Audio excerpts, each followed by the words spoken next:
Very honored to get to know you. The story starts with your husband, right?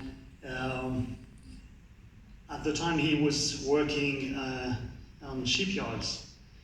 And some of us know, and I happened to bump into the information this morning that Steve McQueen, the movie actor, got mesothelioma at the time he was working in the Navy before being a movie actor. So shipyards are places with asbestos. But you were the one back in 2009 to actually got the disease, mesothelioma, from passive exposure from Nyes clothes, as I understand. So you fought against the disease, you underwent chemo, and you did clinical trials with immunotherapy, still doing a lot of these things.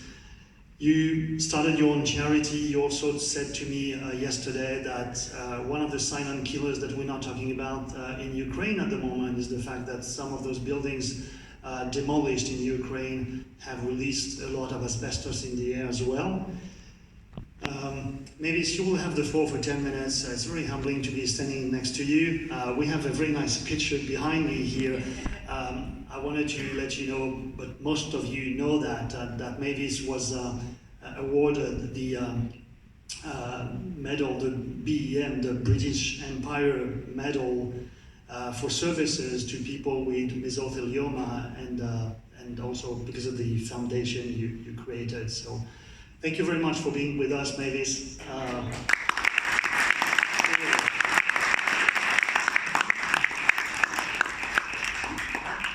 Does it work? Oh yeah. Well, thank you for having me here. It's lovely to be able to come and meet you all again. 3 years we've been shut up with the COVID, haven't we? But Zoom got me around the world. So what does asbestomony mean to you? To me, it means sharing the knowledge. Scientists, they look up at the fibres and they marvel at how it was a wonder material, but to me it means pain, suffering, thinking that I'm going to leave my family, they thinking that they're going to leave me, because I was given 3 months to live in 2009. So I said at the time, it won't get me, Ray, I will fight this, and I thought I was still fighting it. We retired just before 2009. We sold our house and we bought a park home. We bought a mobile home as well, and a motorhome, and we was going to travel. And my son lived in Spain. We managed to get 2 months there in the motorhome. I got through a hurricane. I got through the Benidorm fire. And I come home and we got through smugglers at the top of the pass, smuggling in furniture while they walked round our van and held us in, made sure we didn't go out. They're very threatening. We got home through all that. Then I go to the doctor, and I had a no arm, and he told me I had a trapped ulnar nerve. Well, a friend said to me, Mavis, that's not a trapped ulnar nerve. Go and get a second opinion.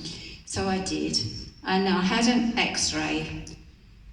On voting day that year, I walked up and I found I couldn't breathe. And so I went back home, and as I got back home, the phone was going, and the doctor said, get to the Kent and Canterbury, Mavis, you've got a mass showing on your X-ray.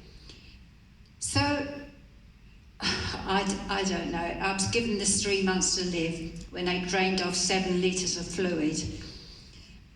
So we came home, and I tried to get my affairs in order. I sorted out the house for Ray. I bought everything new so he would have nothing to worry about.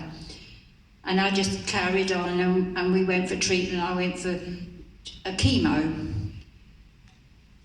Well, it didn't work, and I said, what are we going to do now? And I was in a sorry state. And the doctor said to me, Mavis, get yourself to the Royal Marsden, they've got immunotherapy. It had come through at last under a trial, and it worked, and it gave me back my life, and it was just wonderful, and I wanted to give back to the NHS, so I started my foundation, and I just kept on raising money. We're helping out wherever we can. We've given out grants, and I'm getting tongue-tied here.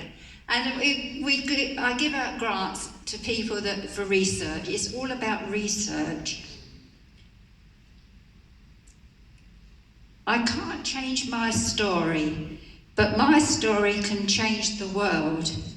So please talk to one another. You're the experts. You can do more than the doctors can. Doctors can't cure mesothelioma, but you can help stop it even forming. These young lads today are taking a lot of risks. They don't really understand that it's an old man's disease, they think, but it's not. We're now getting youngsters in their youngsters to me, in their 30s and 40s. So they've got to keep safe. We've got to keep their lungs safe. And you have got the power to do that. I do admire everyone that works in the asbestos industry. So please just keep talking to one another and let's make it safe.